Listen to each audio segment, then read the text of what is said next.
국제교육 포럼의 메인홀. 세계 각국의 교육 관계자와 기술 전문가, 국제기구 대표들이 한자리에 모인 그날 분위기를 송두리째 바꾼 한 문장이 있었습니다. 한국은 석유와 같은 자원이 없지만 가장 값진 자원을 길러내는 나라가 되었습니다. 미래의 석유보다 값진 자원을 길러낼 수 있는 나라는 오직 한국뿐입니다. 그 말을 꺼낸 이는 루안다에서 온 한 흑인 여성 발표자였습니다. 순간 포럼장엔 정적이 흘렀고 일본, 중국, 인도 등 아시아 교육 강국들의 대표자들은 얼굴을 붉혔습니다. 도대체 그녀가 말한 석유보다 값진 자원은 어떤 것일까요? 여러분의 좋아요 버튼으로 비디오를 재생하겠습니다. 바로 지금 오늘의 사연 시작하겠습니다. 안녕하세요. 저는 루안다 북부에 있는 키레헤, 지구의 한 마을에 살고 있는 마리엘이라고 합니다. 제 나이는 24이고 어린 시절부터 마을에서 벗어난 적이 없었습니다. 이곳은 도시에서 차로 5시간을 더 들어가야 도착할 수 있는 곳이고 전기가 들어오는 날은 한 달에 며칠 되지 않습니다. 인터넷이란 말은 라디오 광고에서나 들어봤지.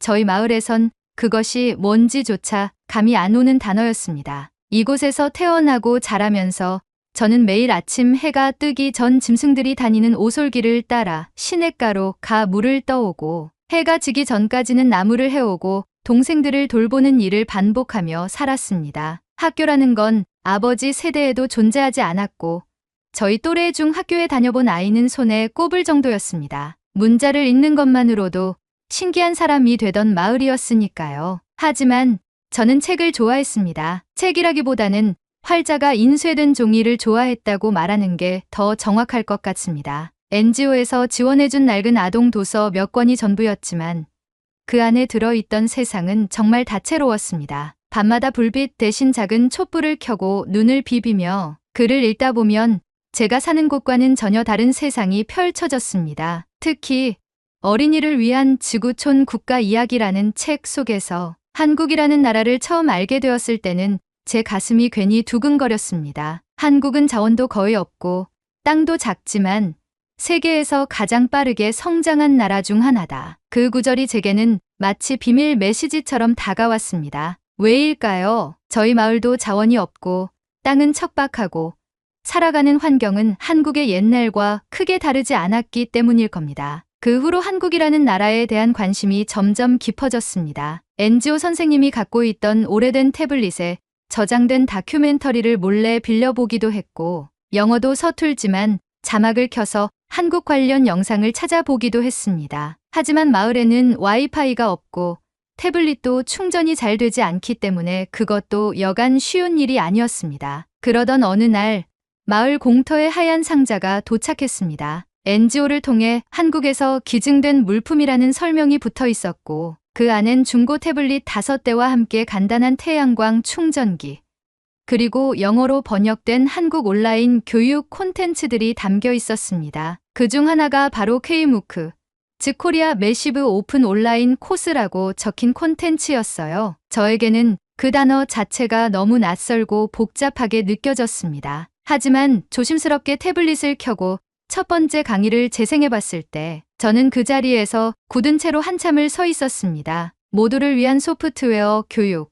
누구나 컴퓨터 없이도 코딩을 배울 수 있습니다. 영어 발음이 조금은 어색한 강사님의 목소리가 또렷이 들려왔습니다. 수업 화면에는 복잡한 기계도 전문적인 장비도 없었습니다. A4 용지와 펜 하나로 기초적인 알고리즘 개념을 설명해주는 화면 속 장면은 저를 완전히 사로잡았습니다. 그날 이후 저는 매일 해질녘에 태블릿을 꺼내 앉았고 촛불 대신 충전한 배터리의 밝기에 의지해 조금씩 강의를 따라하기 시작했습니다. 영어를 다 이해하진 못했지만 자막과 그림이 친절하게 구성돼 있어 어렵지 않게 따라갈 수 있었어요. 무엇보다도 강사님의 말 한마디 한마디가 마치 마리엘, 당신도 할 수 있어요 라고 속삭여주는 듯한 느낌이 들어서 포기할 수가 없었습니다. 며칠 뒤 저는 같은 또래의 친구 셋을 불렀습니다. 모두 저와 비슷한 형편이었고 학교 문턱에도 가본 적이 없는 친구들이었습니다. 나랑 같이 해볼래? 라는 제 말에 의아한 눈빛을 보내더니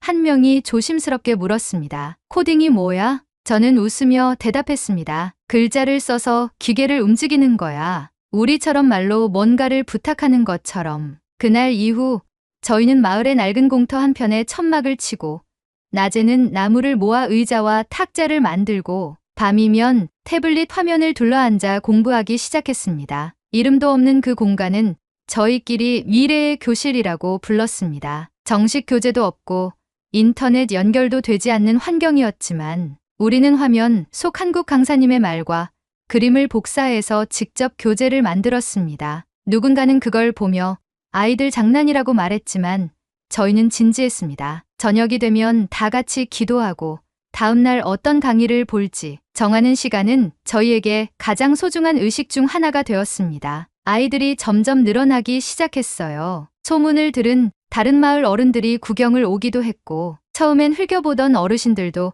어느 날은 우리 아이도 거기 앉혀도 되겠나? 라고 조심스럽게 물어오셨습니다. 저는 그럴 때마다 물론입니다라고 대답했습니다. 이 교실은 저만의 것이 아니었기 때문이에요. 한 해가 지나고 두 해가 지나면서 아이들의 눈빛은 달라졌습니다. 글씨를 몰랐던 아이들이 알고리즘을 이해하기 시작했고 자기가 만든 명령문을 친구에게 설명하며 스스로 가르치는 모습도 보였습니다. 이거 이렇게 하면 내가 원하는 모양이 나올 수 있어. 그럼 이건 어떻게 바꾸면 돼? 처음엔 그림을 따라했던 아이들이 어느 순간 직접 수정하고 창작하기 시작한 것이죠. 그리고 그렇게 세 번째 해가 시작되던 무렵 저는 아이들 몰래 스마트폰으로 짧은 영상을 만들었습니다. 한국 강의 화면을 따라하며 공부하는 아이들의 모습, 천막 너머로 비가 새는데도 태블릿을 꼭 쥐고 있는 모습, 그리고 모래바닥 위에 헬로 월드를 적어보는 순간들을 짧게 편집해서 하나의 영상으로 만든 것이었어요. 저는 이 영상을 한국의 한 대학 교수님 이메일 주소로 보냈습니다. NGO가 운영하는 온라인 공지에서 우연히 본 이름이었고 그분이 K무크 기획에 참여하셨다는 걸 알게 되어 무작정 보내본 것이었어요. 사실 큰 기대는 하지 않았습니다. 세상은 너무 크고 저는 너무 작다고 느꼈으니까요. 하지만 며칠 뒤 그분에게서 답장이 왔습니다. 짧은 영어로 아주 따뜻한 말이 적혀 있었습니다. 마리엘, 당신의 교실은 진정한 혁신입니다. 혹시 한국에 와서 발표해 두실 수 있을까요? 그 순간 제 손에서 태블릿이 떨어졌습니다. 땅에 닿은 태블릿은 멀쩡했지만 제 심장은 너무 세게 뛰고 있었습니다. 제가 지금까지 꿈꿔온 일들이 현실이 되기 시작하고 있었기 때문입니다. 그날 이후 제 삶은 매 순간이 낯설고 벅찼습니다. 한국에서 온 교수님의 메일은 단순한 초청장이 아니라 제게 세상과 연결되는 통로가 되어 주었습니다. 포럼은 아시아 디지털 에듀케이션 포럼이라는 이름으로 열리는 행사였고 제게는 글로벌 지역 혁신 발표자로서 짧은 연설을 부탁하셨습니다. 처음에는 현실감이 없었습니다. 초청장이 도착한 당일 저는 나무를 하던 중이었고 손에는 흙이 묻어 있었습니다. 나뭇가지를 부러뜨리며 이게 무슨 소리야 라고 중얼거리던 제게 친구 미사엘이 다가와 물었습니다. 무슨 일인데 그렇게 멍하니 있어? 한국에서 나를 초대했어. 서울이라는 곳으로. 제 말을 들은 미사엘은 한참을 말없이 있다가 실소에 가까운 웃음을 터뜨렸습니다. 서울이 어디 있는 줄은 알아? 거기까지 가려면 비행기도 타야 하고 여권도 있어야 하고 돈은? 그 말은 곧 제가 맞닥뜨릴 현실이기도 했습니다. 정말이지 아무것도 갖춰진 게 없었습니다. 여권은커녕 제가 사는 지역에는 여권 신청소도 없었고 비자를 받으려면 수도로 나가야 했습니다. 영어로 된 초청장을 프린트할 기계도 없었고 마을에 있는 유일한 컴퓨터는 NGO 사무실에 고장난 채 방치되어 있었습니다. 하지만 그때 NGO 담당자였던 플로렌스 씨가 제게 다가와 말했습니다. 마리엘, 당신의 이야기를 내가 처음 들었을 때 그냥 아름다운 우화인 줄 알았어요. 그런데 당신은 그 우화를 현실로 만들었어요. 이건 가야 해요. 어떻게든. 그녀는 NGO 네트워크를 통해 비자 발급 절차를 도와주겠다고 약속했고 한국 쪽 주최 측에서는 항공료와 숙소를 지원하겠다는 메일을 보내왔습니다. 문제는 여권 발급이었습니다. 저는 미사일과 함께 낡은 버스를 타고 이틀에 걸쳐 수도인 키갈리로 이동해야 했습니다. 그리고 여권용 사진을 찍기 위해 처음으로 사진관에 들어섰습니다. 사진기 앞에 앉았을 때 저도 모르게 눈물이 고였습니다. 이게 정말 내가 맞나? 그 순간 머릿속엔 수없이 스쳐 지나간 장면들이 떠올랐습니다. 시냇가에서 물을 뜨던 어린 시절의 저, 비 오는 날 천막 밑에서 태블릿을 감싸던 아이들, 그리고 헬로우 월드를 보며 눈을 반짝이던 제자들의 얼굴까지. 비자 수속이 마무리되고 출국 전날이 되자 마을 전체가 술렁이기 시작했습니다. 어떤 이들은 축하를 해줬지만 더 많은 사람들은 말없이 고개를 저었습니다. 서울이 어디라고, 그 애가 그런 데서 뭘 한다고. 그런 건 배운 사람들이나 하는 거지 마리엘이 뭘 안다고. 특히 마을의 한 원로인 무투와 할아버지는 공개적으로 저를 나무라기도 했습니다. 배워서 뭐 하나? 거기 가서 창피만 당하고 오는 거다. 여긴 배운다고 나아질 수 있는 곳이 아니다. 할아버지의 말은 제 가슴을 깊이 찔렀습니다. 맞습니다. 저도 알고 있었어요. 여전히 저희 마을은 변한 것이 없고 코딩을 배워도 당장 생계에 도움이 되지 않는다는 것도 알고 있었습니다. 하지만 저는 무엇이든 배울 수 있다면 언젠가는 바꿀 수 있다는 믿음을 놓고 싶지 않았습니다. 그날 밤 저는 공터 교실에 나가 아이들 앞에 섰습니다. 내일 제가 서울이라는 곳에 갑니다. 여러분 덕분이에요. 여러분의 손이 없었다면 저는 이 자리에 없었을 겁니다. 아이들 중 가장 어린 루이즈가 제 손을 꼭 잡으며 말했습니다. 선생님, 우리도 언젠가 서울에 갈 수 있을까요? 저는 웃으며 대답했습니다. 물론이죠. 우리 학교는 사막 위에 있지만 마음은 어디든 갈 수 있어요. 서울행 비행기는 새벽 6시 출발이었습니다. 공항에 도착했을 때 비행기라는 거대한 금속 물체를 처음 본 저는 그 앞에서 한참이나 말을 잇지 못했습니다. 좌석에 앉아 안전벨트를 매고 창밖을 내다보는 동안 마치 다른 세상으로 건너가는 문턱에 선 느낌이 들었습니다. 공항에서 저를 맞이한 포럼 관계자는 웰컴 투 코리아라고 웃으며 인사했지만 저는 고개를 숙이며 작은 목소리로 땡큐라고만 했습니다. 서울에 도착하자 낯선 냄새와 사람들, 끝없이 이어진 고층 빌딩들에 숨이 막힐 정도였습니다. 호텔 방에 들어섰을 때 두 눈이 휘둥그레졌습니다. 창문을 열면 도시가 한눈에 내려다 보였고 침대는 너무 커서 어디에 누워야 할지 몰랐습니다. 샤워기에서 따뜻한 물이 나오는 것조차 생경했고 수도꼭지를 몇 번이나 틀어보며 한참을 멍하니 서 있었습니다. 행사 전날 리허설이 있었습니다. 각국에서 온 발표자들이 차례대로 연단에 서서 발표를 연습했는데 저는 그곳에서 처음으로 교육이라는 이름으로 오는 차가운 시선을 마주했습니다. 한 남성 발표자가 제게 다가와 말했습니다. 루안다에서 오셨다고요? 와, 정말 멋지네요. 그쪽은 아직 와이파이도 없지 않나요? 그 말의 의도는 알 수 없었지만 말투엔 분명한 시혜의 냄새가 배어 있었습니다. 저는 아무 말 없이 미소만 지었지만 속에서는 마치 얼음물이 뚝뚝 떨어지는 것 같았습니다. 나는 여기서 환영받고 있는 걸까? 라는 의문이 고개를 들었습니다. 그날 밤 저는 다시 태블릿을 꺼내 교실 아이들의 사진을 천천히 넘겨보았습니다. 웃고 있는 아이들, 손을 번쩍 들고 발표하던 장면, 그리고 마지막 장엔 우리 선생님, 파이팅이라는 종이 플래카드를 들고 있던 루이즈의 얼굴이 있었습니다. 저는 입술을 깨물었습니다. 그래, 여기까지 왔잖아. 이제는 내가 아이들을 위해 세상을 향해 말할 차례였어요. 행사 당일 아침, 호텔 커튼을 걷자 서울의 도심 풍경이 눈앞에 펼쳐졌습니다. 회색빛 건물들이 바둑판처럼 정리되어 있었고 그 사이를 바쁘게 오가는 차들과 사람들의 모습이 왠지 모르게 위험 있게 느껴졌습니다.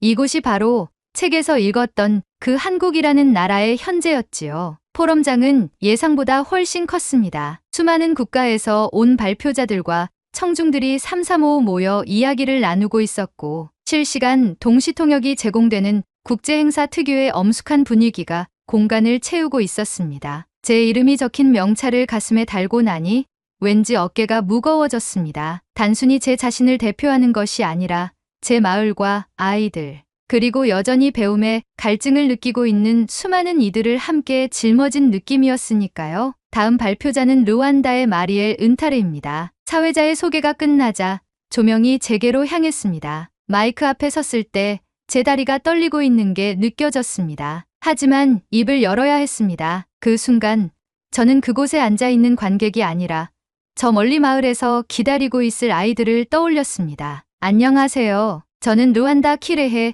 지역의 작은 마을에서 온 마리엘입니다. 목소리는 작았지만 또렷했습니다. 저희 마을은 인터넷도 전기도 안정적으로 들어오지 않는 지역입니다. 하지만 그곳에도 꿈은 존재합니다. 아이들이 미래를 상상하고 배움을 갈망하는 마음은 어디나 같다고 믿습니다. 청중은 조용히 귀를 기울이고 있었습니다. 저는 준비해온 슬라이드를 하나씩 넘겼습니다. 화면에는 흙바닥 위에 앉아 태블릿을 바라보는 아이들의 사진이 펼쳐졌고 천막 안에서 교실을 열고 공부하는 모습이 이어졌습니다. 이것이 저희의 교실입니다. 사막 위의 학교라고 부릅니다. 낡은 태블릿 하나, 종이와 펜 몇 자루가 전부였지만 우리는 배웠습니다. 그리고 서로 가르쳤습니다. 조용했던 청중석에서 몇몇이 손을 모으기 시작했습니다. 저는 숨을 가다듬고 이어 말했습니다. 저희가 처음 접한 교육 콘텐츠는 한국에서 만든 코딩 강의였습니다. 태블릿 안에 담긴 그 강의가 저희에겐 유일한 교과서였어요. 저는 아이들에게 한국이란 나라에 대해 말했습니다. 전쟁과 가난을 이겨내고 배움과 기술로 일어선 나라라고. 슬라이드 마지막 장에는 아이들이 A4 용지에 헬로우 월드를 적어낸 사진이 나왔습니다. 그리고 한쪽 모서리에는 아이들이 손으로 적은 플래카드가 있었습니다. 코리아 땡큐 위 얼 러닝. 그 문장을 읽는 순간 제 목이 메었습니다. 저는 오늘 이 무대에 선 이유가 저 자신 때문이 아니라고 믿습니다. 이 자리는 세상 어딘가에 배움의 기회를 간절히 기다리고 있는 수많은 아이들을 위한 자리입니다. 그 아이들에게 한국은 단순한 나라가 아니라 희망을 실천한 증거입니다. 한국은 석유와 같은 자원이 없지만 가장 값진 자원을 길러내는 나라가 되었습니다. 미래의 석유보다 값진 자원을 길러낼 수 있는 나라는 오직 한국뿐입니다. 말을 마치고 고개를 숙였습니다. 순간 조용했던 회의장 안에서 박수가 터졌습니다. 형식적인 예의가 아니라 감정이 담긴 진심 어린 박수였습니다. 어떤 이는 눈물을 훔치고 있었고 어떤 이들은 고개를 끄덕이며 메모를 하고 있었습니다. 마치 모두가 제 이야기를 자신들의 언어로 번역하고 있는 듯한 느낌이 들었습니다. 행사 후 저에게 다가온 사람들 중 한 명은 일본에서 온 중학교 교사였고 또 다른 이는 인도의 IT 스타트업 대표였습니다. 그들은 제가 발표한 영상과 자료를 공유해도 되겠냐고 물었고 당신의 교실은 교실을 넘어 하나의 운동입니다라는 말도 전해주었습니다. 그날 저녁 별도로 마련된 리셉션에서 한 청년이 조심스럽게 저를 불렀습니다. 그는 마치 제 이야기를 오랫동안 곱씹은 듯한 표정으로 다가와 말했습니다. 저는 김태연이라고 합니다. 한국의 교육 스타트업에서 일하고 있어요. 발표 정말 감동적으로 들었습니다. 제가 고개를 숙이며 감사 인사를 하자 태연 씨는 잠시 망설이다가 조심스럽게 말을 이었습니다. 사실 저도 한때 공부를 포기했던 적이 있었어요. 집안 형편도 안 좋았고 배워서 뭐 하나 싶은 마음이 컸죠. 그런데 선생님의 발표를 듣고 나니 지금 제가 할 수 있는 일이 무엇인지 다시 생각하게 됐습니다. 그의 말에 저도 모르게 마음이 뭉클해졌습니다. 태연 씨처럼 자신을 돌아보는 사람이 많아진다면 그 자체가 이미 큰 변화라고 생각해요. 그는 작은 봉투 하나를 제게 건넸습니다. 안에는 아이들을 위한 태블릿 2대와 저희 교실 운영에 필요한 충전기 및 관련 기자재를 구입할 수 있는 바우처가 들어 있었습니다. 한국에서 받은 사랑, 이제 저도 누군가에게 돌려주고 싶었습니다. 한국은 무에서 유를 만들어냈습니다. 그리고 저희는 그 유산으로 배웠습니다. 이제는 저희가 그것을 퍼뜨릴 차례입니다. 그 순간 제가 서울에 온 이유가 무엇인지 확실히 알 수 있었습니다. 저는 누군가의 도움을 받기 위해 온 것이 아니라 제가 받은 그 가능성을 다른 이들에게도 전해주기 위해 이곳에 있었던 것이었습니다. 한국에서의 나흘은 마치 일생의 농도가 한꺼번에 농축된 시간처럼 느껴졌습니다. 공기마저 다르게 느껴졌고 사람들이 가진 말투와 태도에서 오랜 시간 쌓여온 질서와 자존심이 느껴졌습니다. 그곳에서 저는 작은 이름표 하나를 달고 수많은 이들 앞에 섰고 제 이야기를 말했습니다. 그리고 그 말이 누군가의 삶에 닿았다는 사실은 제게 여느 교과서보다 더 많은 것을 가르쳐 주었습니다. 귀국 비행기 안에서 저는 창밖으로 펼쳐진 구름을 한참 동안 바라보았습니다. 서울을 떠나며 제 손에는 2개의 태블릿과 몇 권의 책, 그리고 여러 사람들의 명함이 들려 있었습니다. 하지만 무엇보다 무겁게 느껴졌던 건 이 여정이 결코 제 개인의 이야기가 아니었다는 사실이었습니다. 제 뒤에는 수많은 아이들이 있었고 저처럼 세상과 연결되기를 바라는 사람들의 숨결이 있었습니다. 루안다 공항에 도착하자 마을 사람들은 평소보다 조용한 모습으로 저를 맞이했습니다. 화려한 환영은 없었지만 아이들은 쭈뼛거리며 다가와 서울은 어땠어요? 라고 물었고 미사엘은 제 손에 들린 태블릿을 보고 그게 바로 그거야? 라고 눈을 반짝였습니다. 저는 아이들에게 서울에서 있었던 일을 하나씩 풀어주었습니다. 호텔의 높은 창, 부드러운 침대, 그리고 마이크 앞에서 느꼈던 떨림까지 솔직하게 이야기했어요. 그러자 아이들 중 몇몇은 믿을 수 없다는 듯 웃음을 터뜨렸고 또 몇몇은 나도 언젠가는이라는 말을 속삭였습니다. 다음 날 저는 다시 천막 교실로 향했습니다. 지난 며칠간 먼지가 쌓인 책상 위를 닦고 태양광 충전기를 설치한 뒤 태연 씨가 보내준 태블릿을 꺼냈습니다. 루이즈가 조심스럽게 물었습니다. 이건 진짜 새 거예요? 저는 고개를 끄덕이며 대답했습니다. 우리를 위해 만들어진 진짜예요. 그날 수업은 처음으로 한국어 인사말을 배우는 것으로 시작했습니다. 안녕하세요라는 말이 아이들의 입에서 어색하게 튀어나올 때마다 저는 웃음을 참을 수 없었습니다. 아이들이 따라 말하면서 서로를 바라보며 웃는 그 모습은 서울의 고층 빌딩보다 훨씬 더 높고 단단한 미래처럼 느껴졌습니다. 며칠 뒤 NGO 활동가 플로렌스 씨가 찾아와 말했습니다. 당신의 발표 영상이 루안다 교육부에도 전달되었어요. 그리고 몇몇 지역에선 당신의 교실 모델을 적용해보자는 논의가 시작됐다고 합니다. 그 말을 듣는 순간 심장이 조용히 뛰기 시작했습니다. 제가 던진 작은 말 한마디가 그렇게 먼 곳까지 닿을 수 있다는 사실이 실감나지 않았습니다. 어느 날 밤 조용한 천막 교실에 혼자 남아 앉아 있었습니다. 전등은 꺼졌고 하늘에는 별이 가득 떠 있었습니다. 저는 조용히 태블릿을 켜 포럼 발표 때 사용했던 슬라이드를 다시 열어보았습니다. 아이들이 종이에 쓴 헬로우 월드라는 글자 위로 한국에서 들었던 박수 소리가 아련하게 되살아났습니다. 그날 저는 제 노트에 이런 문장을 적었습니다. 지식은 나눌 때 깊어진다. 배움은 연결될 때 자란다. 그 문장을 따라 적으며 문득 제 마음에 남은 게 무엇인지를 스스로에게 물었습니다. 결국 이 여정은 누가 더 가르쳤는가의 문제가 아니라 서로 어떻게 배웠는가에 대한 이야기였다는 걸 알게 되었습니다. 저는 한국에서 많은 걸 받고 많은 걸 배웠습니다. 하지만 그 배움은 단지 기술이나 시스템을 넘어 사람과 사람 사이의 신뢰와 존중이 만들어낸 것이었습니다. 이제는 제가 그 배움을 전할 차례였습니다. 더 많은 아이들이, 더 멀리 있는 친구들이 배움이라는 문턱 앞에서 주저앉지 않도록 저는 이 교실을 계속 지켜낼 것입니다. 루이즈, 다음 시간엔 한국 노래 하나 불러볼까? 진짜요?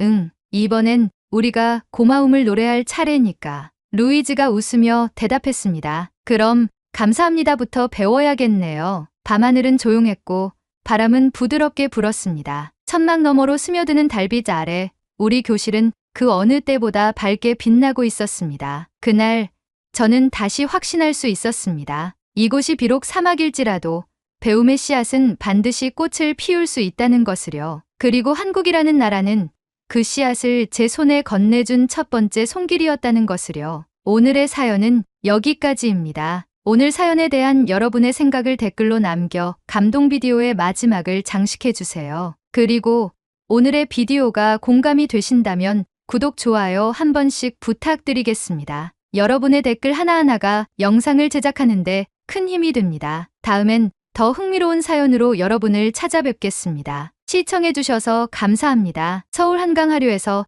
정체를 알 수 없는 괴생명체가 대규모로 출몰했다는 소식이 전해지자 전 세계가 동시에 술렁이기 시작했습니다. 기괴한 모습의 생명체가 강 표면을 뒤덮고 있다는 영상은 SNS와 뉴스 채널을 통해 순식간에 퍼졌고 해외 주요 언론들은 너나 할 것 없이 서울 한강에서 이상 생명체 출현이라는 자극적인 제목을 내걸었습니다. 특히 프랑스는 이 사건에 유독 민감하게 반응했습니다. 작년 파리올림픽에서 생강의 수질과 한강의 수질을 비교하며 프랑스의 자존심을 건드렸던 해외 언론들에게 보라는 듯이 한강의 수질을 폄하하고 나선 것인데요. 프랑스 언론들은 연일 한강에 괴물 출몰을 보도하며 한국의 도시 하천 관리 수준을 비판하기 시작했습니다. 한강이 썩고 있다. 기괴한 벌레들이 강을 점령했다. 도시의 심장이라기보다 괴생명체의 서식지다. 와 같은 자극적인 제목들로 SNS를 도배하기 시작했습니다. 도대체 서울 한강에서 무슨 일이 일어난 걸까요? 여러분의 좋아요 버튼으로 비디오를 재생하겠습니다. 바로 지금 오늘의 사연 시작하겠습니다. 안녕하세요. 제 이름은 리즈입니다. 프랑스 파리에서 태어나 지금까지 살아왔고 지금은 파리의 한 국립대학에서 생물학을 공부하고 있는 학생입니다. 어릴 때부터 저는 생강 근처를 자주 걸으며 자랐어요. 저희 할아버지께서 생강 둔치에서 종종 산책을 하셨고 그때마다 저도 함께 걷곤 했습니다. 할아버지는 항상 강이 살아야 도시도 산다는 말씀을 하셨어요. 그 말이 얼마나 깊은 뜻을 가진 말인지 그땐 제대로 몰랐습니다. 그런데 몇 주 전 저를 깊이 생각하게 만든 뉴스 하나가 눈에 들어왔습니다. 프랑스의 한 유명한 언론사에서 보도한 내용이었는데요. 서울의 중심을 흐르는 한강에서 이상한 생물이 때로 나타났다는 기사였습니다. 기사의 제목은 이랬습니다. 한강의 괴이한 생물 출몰, 도시 수질의 심각한 위험 신호. 내용을 읽으면서 저는 눈을 의심할 수밖에 없었습니다. 서울의 한강 하류에서 정체불명의 생물이 무더기로 발견되었고 그것이 오염의 징조라는 것이었습니다. 강에 이상한 벌레가 득실거리는 건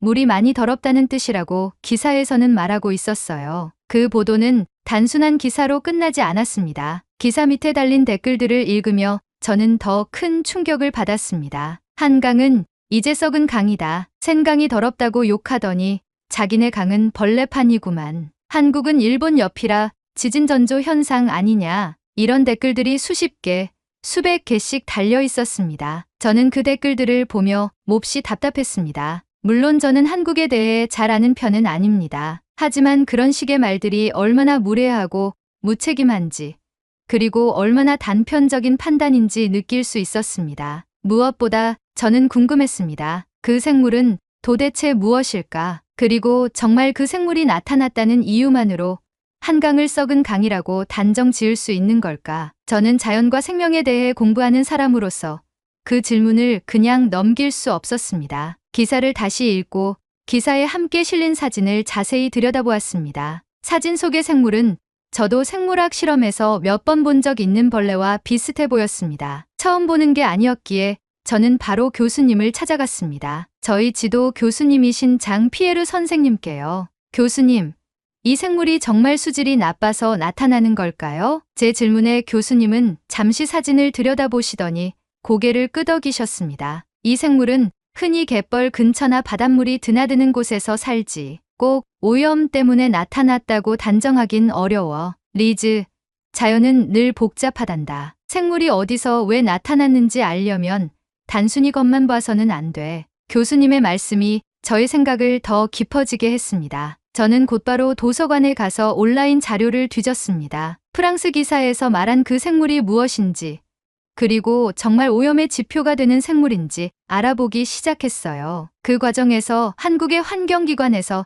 낸 공식 보고서를 찾게 되었습니다. 보고서에 따르면 한강 하류에서 나타난 이 생물은 다모류라고 하는 벌레 종류에 속한다고 되어 있었습니다. 보고서에서는 이런 설명이 적혀 있었어요. 이 생물은 수질이 아주 나빠서가 아니라 오히려 수질이 안정되고 기초적인 생태계가 살아나면서 다시 돌아온 종이다. 강하류의 생태계가 살아나고 있다는 증거로 볼 수 있다. 순간 저는 책상에 앉은 채로 숨이 멎는 것 같았습니다. 지금까지 프랑스 언론과 사람들은 이 생물이 혐오스럽고 위험하다고 했지만 실제로는 그 반대였던 겁니다. 강이 스스로 회복해 가고 있기 때문에 예전엔 살 수 없었던 생물이 다시 돌아오고 있다는 뜻이었습니다. 우리가 이상하게 생각했던 그것은 사실 자연의 회복을 알리는 신호였던 것이죠. 저는 이 사실을 더 많은 사람에게 알리고 싶다는 생각이 들었습니다. 단지 한국을 변호하고 싶어서가 아니었습니다. 진실이 왜곡되는 과정을 제가 눈으로 확인했기 때문이에요. 그리고 강이라는 존재가 단순한 물줄기가 아니라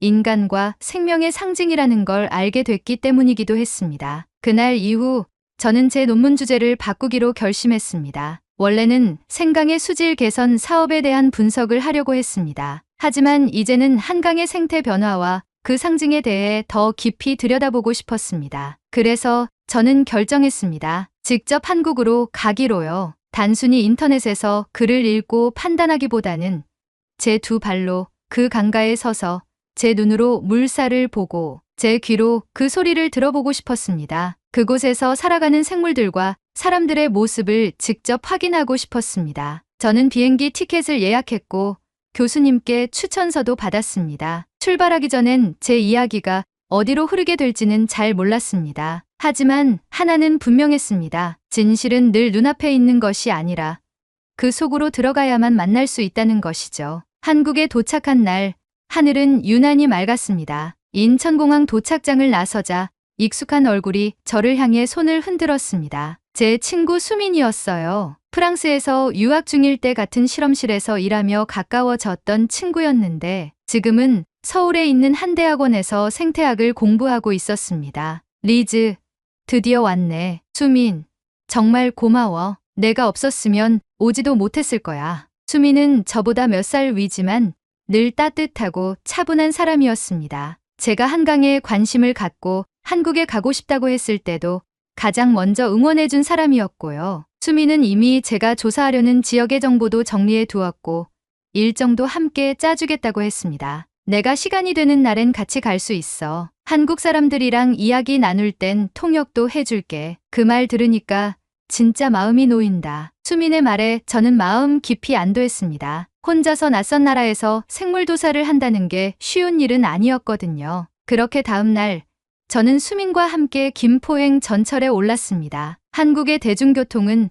생각보다 훨씬 편리했고 사람들은 조용하고 예의 바르게 행동했어요. 출근 시간이라 붐볐지만 창밖으로 스치는 풍경은 조용한 강처럼 흘러가고 있었습니다. 김포에 도착해 강가로 내려갔을 땐 아직 아침 햇살이 수면 위로 올라오지 않은 시간대였습니다. 우리는 조용히 걸으며 하류 쪽으로 내려갔고 강둑 아래에 다다르자 저는 바로 고개를 숙였습니다. 그 순간 저는 말문이 막힐 정도로 놀라운 장면을 마주했습니다. 수심이 얕은 곳에서 길쭉한 생물들이 무리를 지어 유영하고 있었고 그 생물들은 기사 속 사진과 완전히 같았습니다. 그 모습은 마치 움직이는 실타래 같기도 했고 군무를 추는 듯 질서를 이루며 움직이는 것이 신기하게 느껴졌습니다. 이게 바로 프랑스에서 난리난 그 생물들이구나. 제 말에 수민도 고개를 끄덕이며 말했습니다. 응, 맞아. 저게 기사에 나왔던 다모류 생물이야. 갯지렁이라고 해. 한국인들도 처음 봤을 때는 기괴하다고들 했지. 몇 번을 봐도 징그럽다. 으유. 하지만 실제로 보니 전혀 그렇지 않았습니다. 물속에서 천천히 움직이는 그 생물들은 오히려 조용하고 평화로운 느낌이었어요. 저는 노트를 꺼내 들고 빠르게 기록하기 시작했습니다. 이동 경로, 몸의 길이, 움직임의 속도, 그리고 가장 중요한 것, 눈으로 보기에도 전혀 위험하지 않았다는 점이었습니다. 저는 간단한 수질 측정도 진행했고 그 결과는 놀라웠습니다. 수온, 산소 농도, 염도 모두 안정적인 수치였습니다. 정말로 강이 썩은 상태였다면 이렇게 많은 생물이 살 수 없을 거라는 생각이 강하게 들었습니다. 그날 오후 수민이 소개해준 분을 만나게 되었습니다. 정수연 선생님이라는 분으로 김포 지역에서 오랫동안 환경교육과 하천 생태 복원 활동을 해오신 전문가셨습니다. 수민이 통역을 맡아주었고 덕분에 저는 자연스럽게 질문을 이어갈 수 있었습니다. 이 생물들이 위험하다고 말하는 기사들을 봤어요. 정말 수질이 나빠서 나타난 걸까요? 수민이 제 말을 전달하자 정 선생님은 잠시 생각에 잠기셨다가 부드럽게 웃으며 답하셨습니다.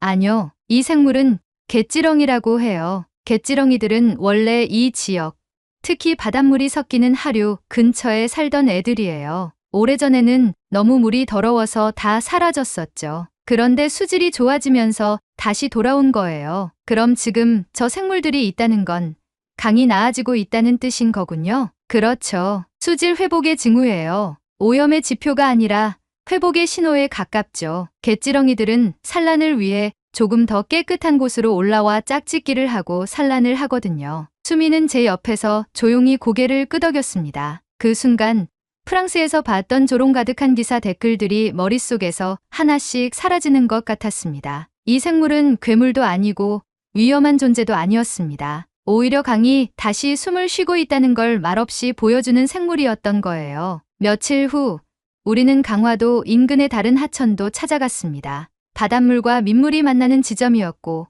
그곳에도 같은 생물들이 눈에 띄었습니다. 그날은 수민이 일 때문에 함께하지 못해 혼자 다녀야 했는데 다행히도 그곳에서는 지역 자원봉사자 어르신들이 정기적으로 강 주변을 청소하고 관찰하는 활동을 하고 계셨습니다. 제가 더듬더듬 한국어로 말을 걸었더니 그중 한 분이 웃으며 대답하셨습니다. 학생, 외국 사람? 저 벌레 보고 놀랐나 봐. 네, 조사 중이에요. 저 생물 다시 나타났다고요? 응. 몇 년 전만 해도 안 보였지. 요즘은 자주 보여. 여기가 옛날보다 훨씬 살만해졌으니까 저런 놈들도 다시 돌아오는 거 아니겠어? 말이 완벽히 통하진 않았지만 마음은 통했습니다. 그분들의 말에서 느껴지는 건 생태 지식이 아니라 몸으로 체감한 회복이었습니다. 정확한 수치보다도 훨씬 더 신뢰할 수 있는 말이었죠. 서울로 돌아오는 기차 안, 저는 창밖을 내다보며 조용히 생각했습니다. 이 강은 단순히 흐르는 물이 아니라 누군가의 삶이고 기억이며 돌아온 생명 그 자체였습니다. 저는 이제 확신할 수 있었습니다. 프랑스의 기사들은 진실의 일부만 보았을 뿐이고 진짜 중요한 건 그 안에서 다시 살아나고 있는 생명과 그 생명을 반기는 사람들이라는 것을요. 서울로 돌아온 저녁, 저는 숙소 책상 앞에 앉아 조심스럽게 노트북을 펼쳤습니다. 김포와 강화에서의 현장 조사 기록, 수질 측정 결과, 정수연 선생님의 설명, 강가에서 만난 어르신들의 목소리까지 모든 것이 머릿속에 또렷하게 남아 있었어요. 손에 잡히는 사실뿐 아니라 그 현장에 있었던 감정과 풍경까지 함께 떠올랐습니다. 처음 이 논문을 구상할 때까지만 해도 제 시선은 비교에 가까웠습니다. 센강이 얼마나 나아졌는가, 한강은 그에 비해 어떤 상태인가라는 식이었죠. 프랑스 언론도 그랬고 학계에서도 흔히 그런 방식으로 접근하니까요. 수치를 나열하고 그래프로 보여주고 개선이냐 악화냐를 판단하는 그런 보고서들처럼요. 하지만 지금은 아니었습니다. 이제 제가 하고 싶은 이야기는 수치나 수질의 우열에 관한 것이 아니었습니다. 제가 진짜 다루고 싶어진 건 그 물을 마주한 사람들, 그 물에 돌아온 생물들, 그리고 진실을 대하는 태도에 관한 이야기였습니다. 논문 초안의 제목을 바꿨습니다. 처음엔 도시 하천 수질 비교를 통한 생물학적 회복 모델 분석이었지만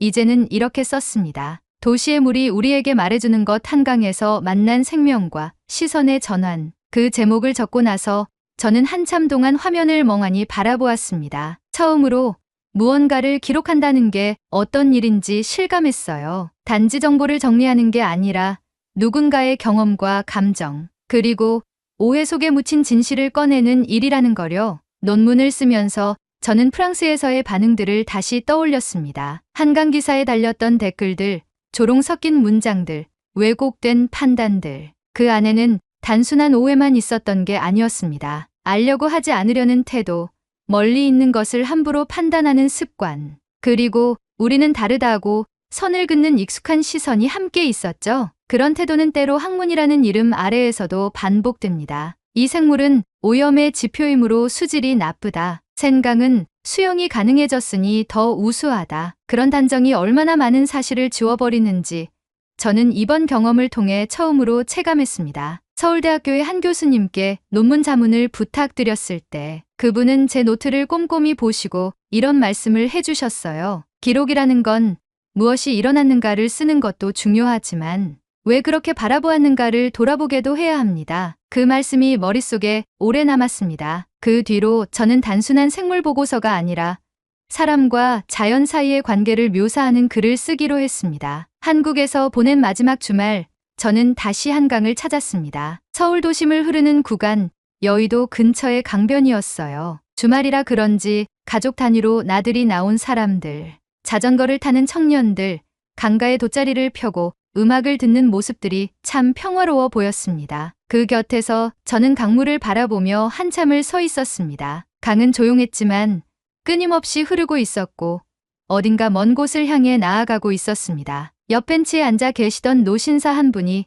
제게 말을 걸어오셨습니다. 외국분이세요? 네, 프랑스에서 왔어요. 한강 조사를 하러 왔어요. 아, 반가워요. 우리 한강 어때요? 좀 괜찮죠? 네, 정말 생각보다 훨씬 더요. 강이 살아있다는 걸 느꼈어요. 그분은 고개를 끄덕이며 강 쪽을 바라보셨습니다. 전 한강에서 평생을 봤어요. 예전엔 여긴 냄새가 심했죠. 물도 새까맣고. 근데 요즘은 많이 달라졌어요. 손주랑 같이 산책도 오고요. 저는 그 말이 마치 오래된 기록처럼 가슴에 남았습니다. 프랑스에서만 살았다면 저는 아마 한강을 모니터 속 이미지로만 이해했을 겁니다. 그러나 지금 저는 직접 그곳에 서서 사람들의 기억을 듣고 생물을 관찰하고 수질을 측정하며 이 강이 살아있다는 걸 피부로 느끼게 되었어요. 그날 밤 숙소로 돌아온 저는 마지막으로 조사 정리를 하며 이런 문장을 남겼습니다. 물속에 사는 생물은 말을 하지 않지만 거짓말도 하지 않는다. 그리고 그 물가에 선 사람들은 그 물이 흘러온 시간을 대신 기억하고 있다. 논문을 완성해가는 동안 저는 문득 이 논문이 단지 학교 과제가 아니라는 걸 알게 되었습니다. 이건 저 자신에 대한 기록이기도 했고 무언가를 제대로 보려는 노력에 대한 증명이기도 했습니다. 이제 저는 분명히 말할 수 있습니다. 생강과 한강, 누가 더 낫냐고 묻는 건 중요하지 않습니다. 중요한 건 그 물이 어떻게 살아났고 어떻게 사람과 함께 살아가고 있는지를 이해하려는 마음입니다. 그 마음은 수치나 기사로는 절대 알 수 없는 것임을 저는 이번에 처음 배웠습니다. 프랑스로 돌아오는 비행기 안, 저는 창밖을 오래도록 바라보았습니다. 창문 너머로 천천히 흘러가던 구름은 한강의 물결처럼 이어졌고 그 아래 보이지 않는 강줄기를 상상하며 조용히 속으로 인사했습니다. 잘 있어, 한강. 다음엔 더 따뜻한 계절에 다시 만날 수 있으면 좋겠어. 파리에 도착하자마자 저는 곧바로 학교로 돌아갔습니다. 여느 때처럼 교수님 연구실 복도는 조용했고 커피 냄새와 먼지 냄새가 뒤섞인 실험실 특유의 공기가 익숙하게 느껴졌습니다. 하지만 제 마음은 이전과 달라져 있었습니다. 눈앞에 세상을 숫자로만 바라보던 저의 시선은 이제는 사람과 생명, 기억과 흐름으로 이어진 연결을 먼저 떠올리게 되었어요. 논문은 마지막 수정 단계를 거치고 있었습니다. 지도 교수님인 장피에르 선생님께 원고를 넘겨드리자 교수님은 조용히 읽으신 후 제게 이렇게 말씀하셨습니다. 리즈, 너답지 않은 문장이 많아서 좋았어. 네, 학문적인 언어보다는 현장에서 내가 느낀 감정이 묻어났다는 뜻이야. 좋은 연구자는 숫자 뒤에 있는 이야기를 볼 줄 알아야 하거든. 그 말씀에 저는 작게 웃었습니다. 이번 논문은 아마도 제가 대학에 들어온 이후 가장 조용하고도 깊이 있게 쓴 글이었습니다. 보고 들은 것을 있는 그대로 정리하는데 그치지 않고 그 속에서 제가 느낀 질문과 변화, 그리고 반성을 담았으니까요. 논문은 학과 연구회에서 긍정적인 평가를 받았고 몇몇 교수님들은 이런 주제는 발표할 가치가 있다며 지역 환경 정책 세미나에서 한번 공유해보는 것이 어떻겠냐는 제안을 해주셨습니다. 그렇게 저는 논문 요약본을 준비해 프랑스 남부에서 열린 한 작은 생태학 포럼에서 짧은 발표를 하게 되었습니다. 주제는 비교해서 이해로 도시 하천 생물군이 전하는 메시지였고 청중 중에는 프랑스 환경부 실무자도 있었습니다. 발표를 마치고 난 후 한 중년의 연구자가 제게 다가와 말했습니다. 한강에 대한 이야기를 처음 들었습니다. 생강도 정화 중인데 우리는 늘 자기만 보지요. 다른 나라 강에서 배우는 자세 우리도 좀 가져야 할 것 같습니다. 그 말을 듣는 순간 저는 눈을 감고 다시 한번 그 강을 떠올렸습니다. 김포의 아침 안개, 강화도 물살, 서울의 햇살 아래 조용히 움직이던 생물들, 그리고 강가에 앉아 우린 이제 여기서 살아도 된다고 말하던 어르신의 눈빛까지. 한강은 단지 도시의 상징이 아니었습니다. 그 강은 자연이 인간에게 건네는 회복의 인사였고 오랫동안 외면당하던 생명들이 돌아오며 속삭이듯 전하는 진실이었습니다. 며칠 후 수민에게 긴 메일을 썼습니다. 조사 도와줘서 고맙다는 말, 한국에서의 시간들이 제 삶에 얼마나 큰 전환점이 되었는지, 그리고 논문 덕분에 발표 기회까지 얻게 되었다는 이야기를 담아보냈습니다. 수민은 짧은 답장을 보냈습니다. 그 강이 널 많이 바꿔놓았구나. 언젠가 다시 오면 같이 또 걸어보자. 메일을 읽고 난 후 저는 프랑스에 돌아온 이후 처음으로 생강을 찾아 나섰습니다. 어릴 적 할아버지와 함께 걷던 그 둔치, 오래된 벤치, 겨울비에 젖은 흙길. 강가에 서서 저는 조용히 한강에서 느꼈던 감정들을 떠올렸습니다. 생강도 여전히 아름다웠고 조용히 흐르고 있었습니다. 하지만 이제 저는 그 흐름을 예전처럼 풍경으로만 보지 않았습니다. 그 안에서 살아가는 생명들, 우리가 놓치고 있던 작은 신호들, 그리고 그 신호를 어떻게 받아들일 것인가에 대한 스스로의 질문까지 함께 바라볼 수 있는 사람이 된 것 같았습니다. 마지막으로 논문 말미에는 이런 문장을 썼습니다. 우리는 강을 바라볼 때 물의 맑기만을 말한다. 하지만 어떤 강은 그 안에 흐르는 생명의 귀환으로 자신의 이야기를 들려준다. 서울의 한강은 지금 우리 모두가 다시 배워야 할 강이다. 그 문장을 쓴 뒤 저는 조용히 펜을 내려놓았습니다. 논문은 끝났지만 제 안의 배움은 이제 막 시작된 것 같았습니다. 그날 밤 저는 벽에 붙어 있던 작은 세계 지도를 가만히 바라보다가 한국이라는 지명 위에 조그마한 스티커를 하나 붙였습니다. 그곳은 제가 진짜로 처음 진실을 만난 한강의 자리였으니까요. 오늘의 사연은 여기까지입니다. 오늘 사연에 대한 여러분의 생각을 댓글로 남겨 감동 비디오의 마지막을 장식해주세요. 그리고 오늘의 비디오가 공감이 되신다면 구독, 좋아요 한 번씩 부탁드리겠습니다. 여러분의 댓글 하나하나가 영상을 제작하는데 큰 힘이 됩니다. 다음엔 더 흥미로운 사연으로 여러분을 찾아뵙겠습니다. 시청해주셔서 감사합니다.